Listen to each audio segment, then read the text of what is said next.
Hi friends, welcome to our study classes. तो एक बार फिर से आपका स्वागत है हमारी 5 मिनट सीरीज में, जिसमें हम regularly important topics cover up कर रहे हैं यूजीसी नेट कॉमर्स और मैनेजमेंट से रिलेटेड। तो आज जो हम टॉपिक डिस्कस करने वाले हैं वो है वर्ल्ड बैंक ग्रुप। तो वर्ल्ड बैंक ग्रुप का जो टॉपिक है वो हमारा इंटरनेशनल बिजनेस से रिलेटेड है, जो कि कॉमर्स और मैनेजमेंट दोनों में पूछा जाता है। तो चलिए आगे बढ़ने से पहले एक बार जल्दी से आपको हमारे कोर्सेज के बारे में बता देता हूं। तो हमारे पास यूजीसी नेट कॉमर्स और मैनेजमेंट के लिए एक यूनिट स्नैपशॉट कोर्स है, जिसमें आपको समरी नोट्स मिल जाएंगे इन टॉपिक्स के ऊपर। इसके अलावा हमारे पास unit wise past year papers का कोर्स है, जो कि दोनों कॉमर्स और मैनेजमेंट के लिए अवेलेबल है, जिसमें आपको बहुत ही सिस्टमैटिक कॉम्प्रिहेंसिव मैनर में डिटेल्ड एक्सप्लेनेशन के साथ सॉर्टेड पास्ट ईयर पेपर्स मिल जाएंगे। उसके अलावा हमारे पास comprehensive computer based test series है यूजीसी नेट कॉमर्स और मैनेजमेंट के लिए, जिसमें आप ढेर सारे questions on the actual examination pattern जो है प्रैक्टिस कर सकते हैं। इसके अलावा अगर आप कॉमर्स की प्रिपरेशन कर रहे हैं तो हमारे पास एक वीडियो कोर्स है, जिसमें सारे नए टॉपिक्स जो भी सिलेबस में ऐड हुए हैं उन्हें कवर अप किया गया है along with notes and MCQs. इसके अलावा अगर आप सिर्फ लीगल एस्पेक्ट्स ऑफ बिजनेस का जो यूनिट का कोर्स है वो परचेज करना चाहते हैं तो वो भी अलग से कर सकते हैं। तो फ्रेंड्स, अगर मैं वर्ल्ड बैंक ग्रुप की बात करूं तो ग्रुप माने फैमिली। तो world bank group basically family है, जिसमें 5 इंटरनेशनल ऑर्गेनाइजेशंस जो है वो आते हैं, और इन सभी के मिलने से ये ग्रुप एक बहुत बड़ा, एक बहुत इंपॉर्टेंट डेवलपमेंट बैंक ग्रुप बन जाता है पूरे वर्ल्ड के अंदर। जो इसका हेडक्वार्टर है वो बेस्ड है वॉशिंगटन डीसी के अंदर। सर, इसका मकसद क्या है वर्ल्ड बैंक ग्रुप का?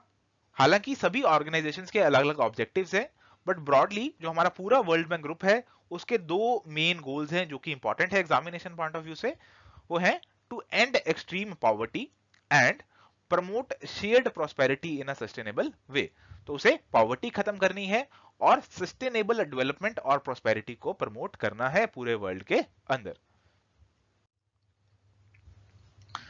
अब सर, इस फैमिली के कौन कौन से मेंबर्स हैं? तो जब भी हम वर्ल्ड बैंक ग्रुप के बात करते हैं तो उसके अंदर 5 हमारे मेंबर्स आ जाते हैं। कौन कौन से? सबसे पहला है आईबीआरडी, यानी कि international bank for reconstruction and development. Second है इंटरनेशनल डेवलपमेंट एसोसिएशन, यानी कि आईडीए। ये दोनों मिलकर हमारा क्या बनाते हैं? ये दोनों मिलकर हमारा वर्ल्ड बैंक बनाते हैं, जो हमारा आईबीआरडी है और आईडीए है। और अगर हम इसमें 3 इंस्टीट्यूशंस और जोड़ देते हैं तो ये वर्ल्ड बैंक ग्रुप बना देते हैं। कौन कौन से institution? International finance corporation, multilateral investment guarantee agency, international centre for settlement of investment disputes. अगर हम इन सभी को जोड़ देते हैं तो हमारा वर्ल्ड बैंक ग्रुप जो है वो बन जाता है। अब अगर मैं सभी इंस्टीट्यूशंस के बारे में आपको ब्रीफली बताऊं तो आईबीआरडी जो हमारा है उसे 1945 के अंदर एस्टेब्लिश किया गया था। और ये क्या काम करता है? ये लोन्स देता है गवर्नमेंट को, किनकी? मिडिल इनकम और क्रेडिट वर्दी लो इनकम कंट्रीज को, ताकि वो डेवलपमेंट कर सकें। तो ये था international bank for reconstruction and development. इसके अलावा इंटरनेशनल फाइनेंस कॉर्पोरेशन यानी कि आईएफसी, इसे एस्टेब्लिश किया गया था 1956 के अंदर। और इसका मकसद क्या है? इसका मकसद है to provide the different forms of financing and with to the private sector. तो इसका मकसद है कि हम जो हमारा प्राइवेट सेक्टर है विदाउट एनी गवर्नमेंट गारंटी उसे लोन्स और उसे फाइनेंसिंग प्रोवाइड करें। तो बेसिकली ये प्राइवेट सेक्टर से कंसर्न है।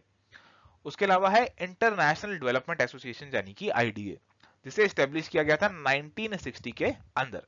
ये क्या करता है? ये इंटरेस्ट फ्री लोन, जिसे हम क्रेडिट भी बोलते हैं, और ग्रांट देता है किसे?